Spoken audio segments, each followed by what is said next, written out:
Одоо ингээд анхан шатны шүүх хурал болоод дуусчихлаа. Ер нь яг юунаас болж энэ асуудал үүссэн бол та нэг байр сууриа эхлээд илэрхийлэхгүй.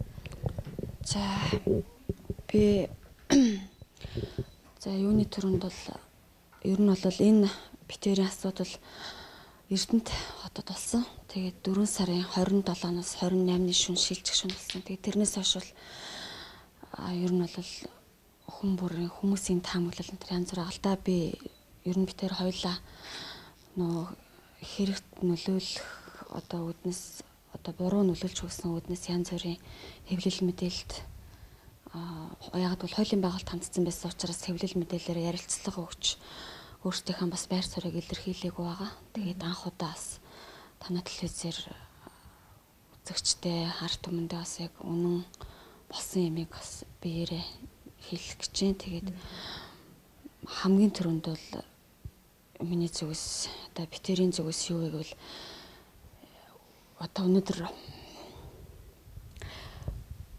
яг энэ муухай асуудлаар бас арт түмний донд залуучууд хүүхдүүд одоо биднээс ирээд болсон ийм хүүхдүүдийн донд их муухай үлгэр дууруулах үйл хэрэгээр бас ингэж ярьж байгаа да харамсаж бас нийт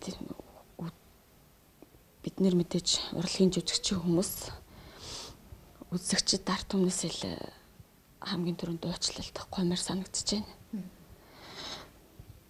Тэгээд болсон иргэн талаар бол бид нэр 4 сарын 23 байна уу 22-нд манай шинэ продакшн бүрэн бүрэлдэхүүнээр аялан тоглолт эхэлсэн.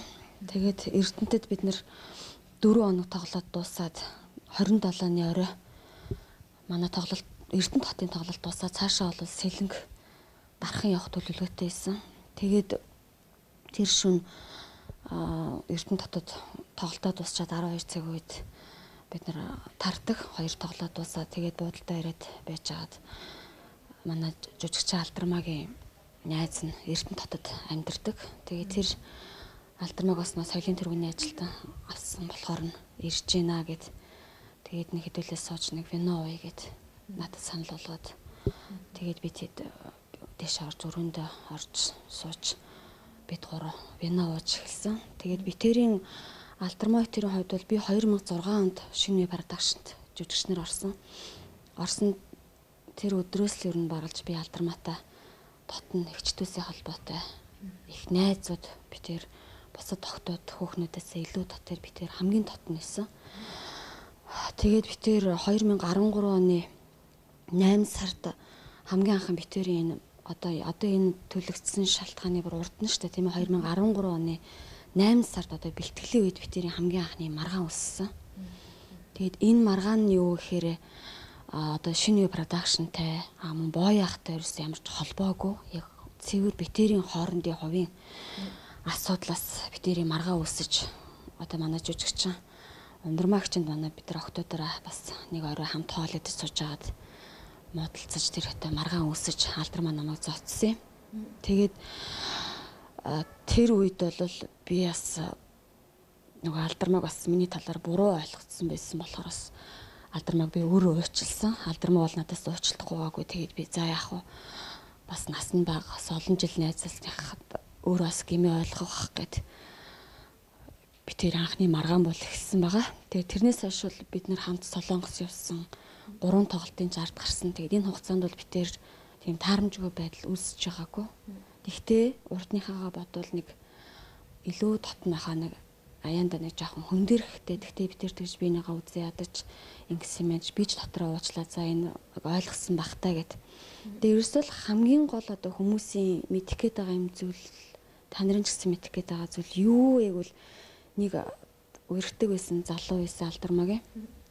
Тэр залуу л ерөөсөө битэрийн донд одоо буруу хов өгзөгчж байгаа байхгүй. Одоо чиний ихч туулчин чамааг ингэж надад ингэж илдвэр ярьсан гэд. Тэгээд тэр хүний үгэнд Алдармаа өнөтөр итгээд ийм байдал төрөд би тэр маргааны ерөөсөл эглэл үндэс сурны тэрнээс ямар нэгэн одоо нэг нэгнийхээ найз залуутай үерхдэг ч юм уу тийм нэг босромог юм бол бидний дунд байхгүй. Тэгээд энэ хугацаанд би мэдээж олон жил найзлсан эмэгтэй түүгээ ер нь л хүнд муу ойлгох юм битэл хүнээс хамгаалж би чи ихч шүү дээ. Явсан болохоос шүү дээ. Тэгж янз бүрийн ярихгүй. Тэг гол нь тэр өнөөдөр юм байд төрж байгаа нь би тэрийн хийнийх нь буруу юу вэ гэхээр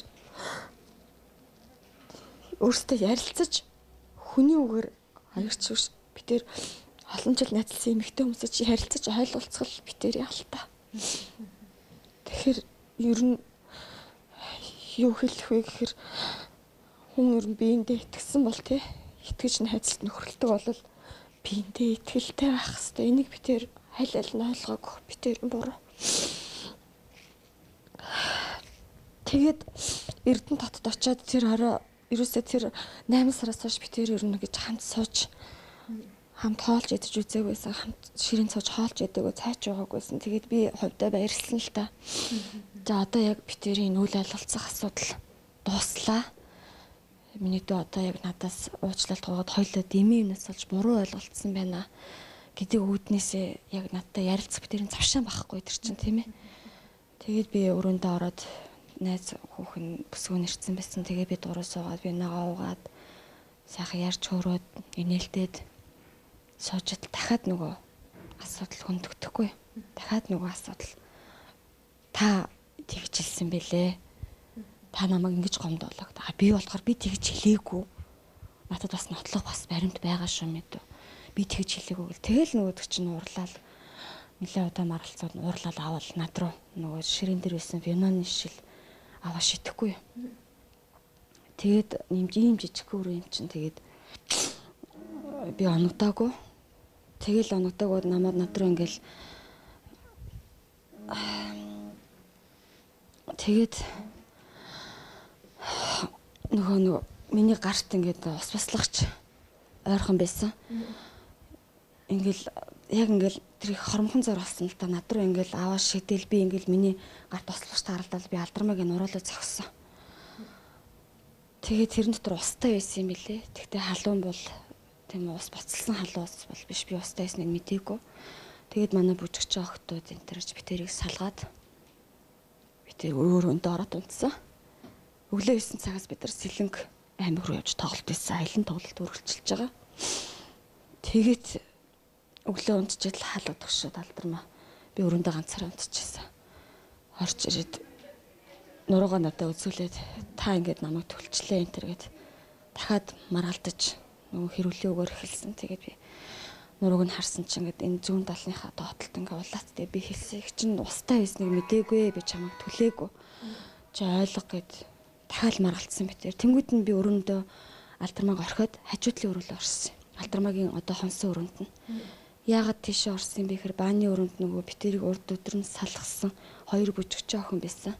Тэгээ би тэр хоёрыг бас хэлсэн. Та нар харсан үзнэ юу яа хэлээрээ үнэн зөөрнө гэд би загинсан тэр хоёрыг.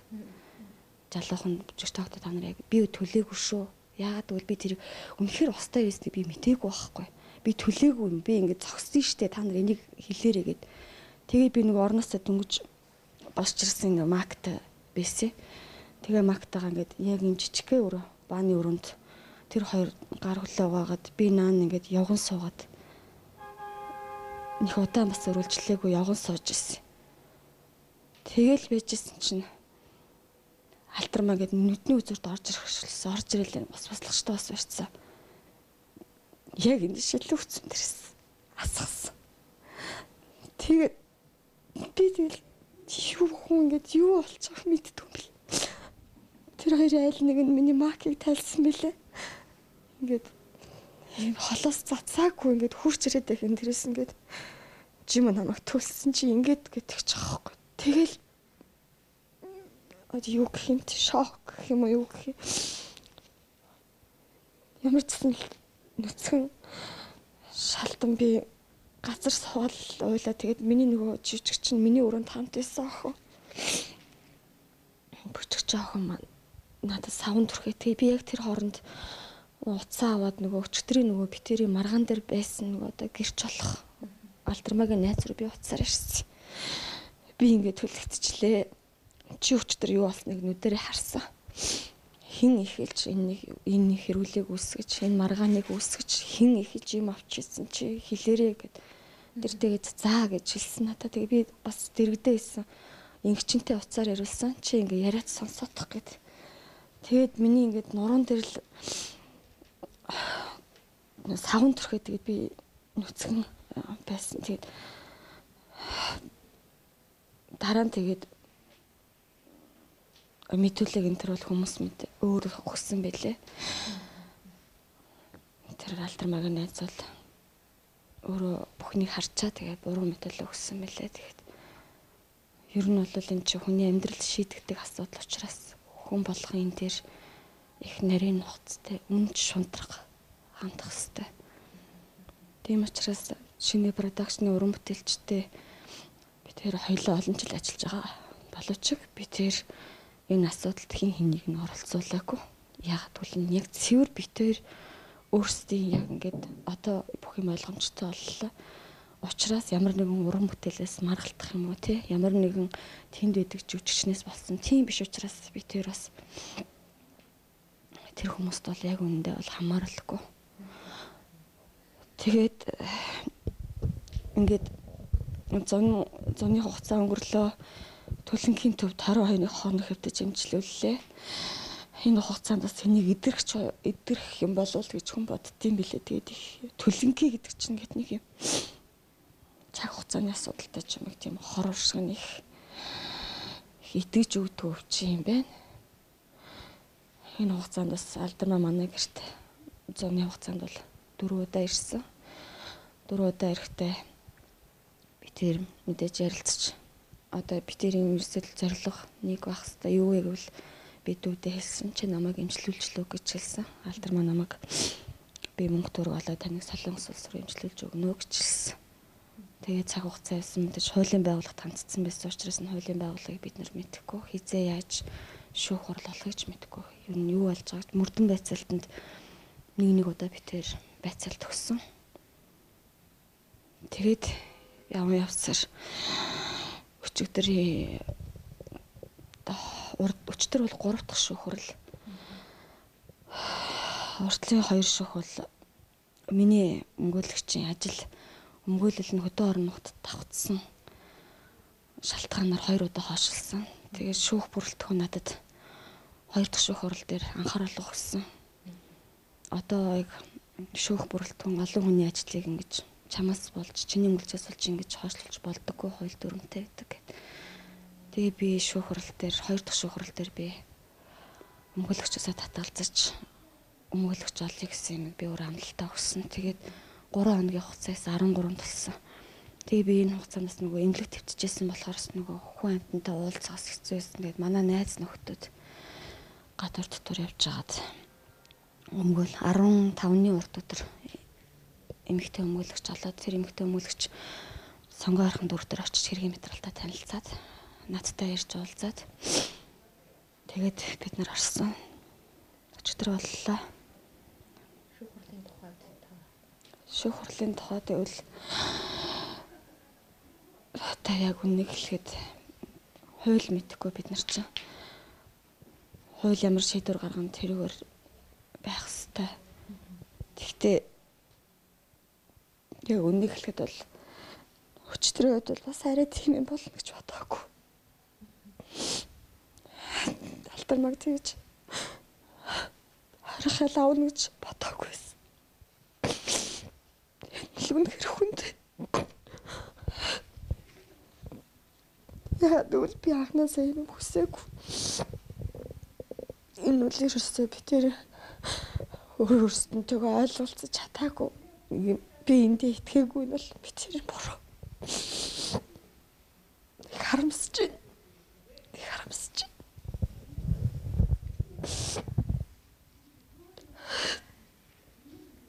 Танд өмгөөлөгч нь одоо хэрвээ ингээд хүнийг санаатайгаар ингэж гэмтээсэн, хүн дээр гэмтээсэн бол тэдэн жилийн яалгадаг юм аа гэдэг тийм өөрчлөлт зүйлийг танд юу хэлээг байсан юм уу? Та огт мэдээгүй. Бид нарт хэлсэн. Тэг ялах төгөлтэй. Тэгтээ нөгөө хүн чинь тэр цаасан дээр бичсэн имийг уншаад ийм шийдвэр гарна гэж хүн нөгөө мэддэггүй юм билээ л дээ. Тэрнээс биш тэрийг харчингуудаа за гэж мэдээж хүлээж аваагүй. Тэгээд би мөрдөн байцалт бишээд эхний өмгөөлөгчөөсөө би асуучсан. Би ингээд тэр хүнийг уучлсан. Хэдийгээр намайг ингэж би эрүүл мэндээр хохирсон ч гэсэн энэ бол идэгнэ. Тийм учраас бас би хүний ирээдүй тэр хүүхдийн бас амьдрал өөр хүүхдтэй эмэгтэй хүн. Тэр нь бодоод би уучлсан. Надаас уучлах гэж гисэн би уучлсан дотроо л уучлсан. Энэ яах болоо гэдгсэн. Тэгээд тодорхой ер нь бол бид нэр хуулийн энийг бол хуулийн байгууллага яаж шийднэ гэсэж би чамд амаараа юм гэж шийдвэр өгөх эрх надад байхгүй гэж хариулчихсан л та. Одоо тэгээд таны биеийн байдал ямар вэ? Хоол боловсруулах хэрэгтэй тасаг гэдэг. Би одоос 2 дахь удаага хавтчихин. Зунаас хойш бол 2 дахь удаага хавтчихин л та. Нойргууд л үсээд бас энэ сэтгэлийн шаналлалтай. Нэгдүгээрт, хоёрдугаарт би өвчтөө шүн унтаж чадахгүй. Эмнэлгээс гарсан ч тийм учраас эхлээд нэг мэдрэлийн юмд бас юмд хөвцсөн. Тэгээ тэр нь тэгтээ бас нэг жоохон ихэд нэг тайвшраад бас унтдаг болсон л та. Тэгээ дахиад энэ сайн шүүх зарлагдаад тоо зарласан ч бас дахиад улам стресс нэмэгдэж бас нойргууд л үсээ. Тэгээ тэрнээсээ үссэн юм уу яасан ходоод өвдөд. Тэгээд энд үзүүлээд хөвцсөн. Тэгээд эмчнэрийн дүгнэлтээр нөгөө стресс тэр нөгөө ходоод руу их нөлөөлж өвчлөл үүсдэг гэж надад одоо тэгээд тархины цусан өмч сайжруулах тусал тариа болон ходоодонд маань эмчилгээ хийж байгаа.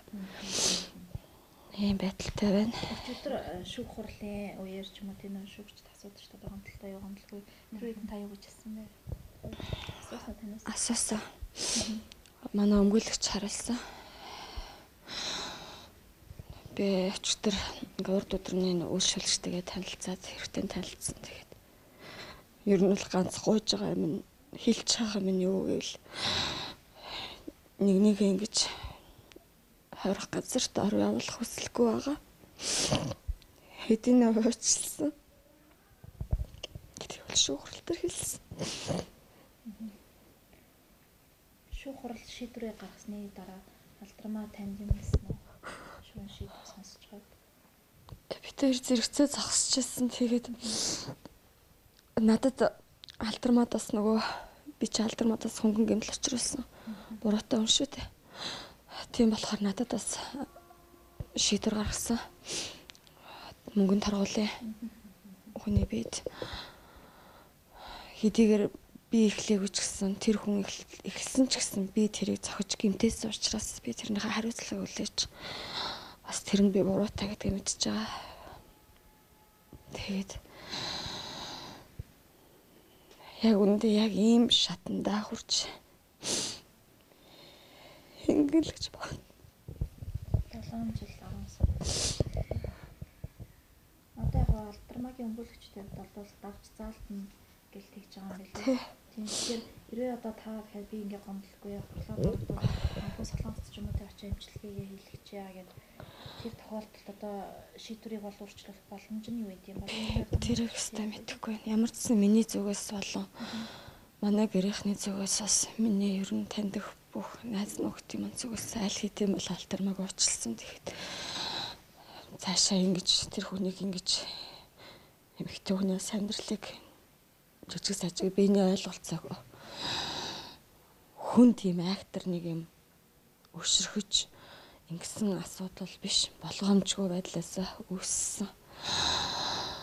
Итгэл гэдгийг биендээ итгэж чадаагүй ийм байдлаас үүссэн болохоор манай гэр бүлийнхэн болон би уучлсан. Дараагийн давзаалдах шатны шүүх хурал дээр уучлсан би одоо ингээд зүгээр эмчилгээгээ хийлгэе гэдэг зүйлийг та хэлэхгүй шүү дээ. Хэлнэ. Сая ч гэсэн шүүх хурал дээр хэлсэн. Тэг өмгөөлөгч маань хэлсэн. төлөвлөлтийн зэрэг яаж тогтоолцсон бэ? Төлөвлөлтийн зэргийг би бас одоо яг нөгөө өчтөр нөгөө шинжээч эмч гэж шүүх эмнэлэг шинжээч эмчээ дүгнэлтийн явгнаас тэрнээс ч нөгөө гадуур бол их буруу төлөвлөлтийн зэргийг тодорхойлоод байсан. Тэгээ яг тогтоосон эмчээс нь өчтөр танилцуулт юм бэлээ. Төлөвлөлтийн зэрэг бол хүний биеийг бүхэлд нь авч үзээд биений 31%, төлөвлөлтийн 2-ын А, Б гэлөө 3-ын А, Б гэдгийн зэрэгтэй тэгээд амь насанд аюултай хүнд гэсэн дүгнэлт гарсан юм байлээ. Тэр өчтөр шүүх хуралдаар танилцуулж миний бас нөгөө фото зургнуудыг хэргийн хавц зэрэг тавсаргаж тэнцээ шүүх бүрэлдэхүүнд үзүүлсэн. Мөн дээрэс нь одоо бас байгаа миний шарахыг бас үзүүлэх боломжтой юу гэд асуусан. Тэгээ би бас өөрөө одоо энэ үзүүлэх боломжтой гэсэн бас эмэгтэй хүн болохоор бас үзүүлэх боломжгүй эсэх гэж бас байна л да. Үзүүлэх боломжтой эсэхээ өчтөр үзүүлсэн. Одоо шарах нь одоо хэр одоо хэцүү. Одооны хувьд бол энэ баруун талын одоо энэ хөөцөний хувьд одоо нэг юм байгаа. Тэгээд энэ маань нөгөө ингэж таталт үсээд нэг арьс чи нөгөө ингэж нөгөө махаад орж ит юм байна. Тэгээ эндээсээ ингэж нөгөө ингэж илүү мах ургаад энэ тэгэд одоо миний төлөнгийн төвд эмчилүүлж байсан эмчлэгч эмчийн дүгнэлтээр нөхөн сэргэх буюу гос ахны арьс хаанаас чи арьс авч нөхөн солонгос улсад эмчилгээ хийх шаардлагатай гэдэг дүгнэлтээ гаргасан. Тэгээ одоогийн байдлаар бол тос зурхиж дасгал хийдэг тэгвэл энэ таталтаад нөгөө гэлжгүй болох магадлал их өндөртэй. Сарагаас солонгос хаалханд ороход энэ ойролцоогоор хэдийн хэмжээний зардал орох бол тэр бүхнээс хөдөлсөн байгаа юу? Мөнгөний дүн солонгосчууд бол хэлдэг юм билээ. Манай найзууд миний зургийн материалыг мэйлээр харьцаж эмнэлэг рүү илгээсэн. Эмнэлгээс хариу ирсэн. Тэгээд хариу нь эмчлэх боломжтой. Гэхдээ мөнгөн дүн гэж хязгаарч хэлдэггүй. Эмчилж ирсний одоо биеэрээ солонгост ирээд хөвтөд хэдэн удаа азан байх юм бол нэг удаа ороод засарнаад бас жоох хэцүү бол 2-3 удаас орох шаардлагатай гэсэн хаалгаа хэлэх гэж би ойлгосон тийм юм бэлээ. Тийм л хариу өгсөн. Тэрнээс одоо тодорхой хэмжээгээр тийм ч учраас би алдармаагаас чи хэдэн төгрөг гэж нэг хэмжлээгүй. Төлөнхийн төвд гарсан зардлыг угаасаа баримтаар баталгаажуулж шүүх хурал дээр нэг хэмжилт юм байлээ. Ирээдүйд гарах тэр зардлыг бол би нэг хэмжлээгүй зөвөр өөртөө нэр тохиролцоо чи намайг хичээгээ хамарчсан ингэж ирүүл болгож өөрөө л гэдэг хүссэн.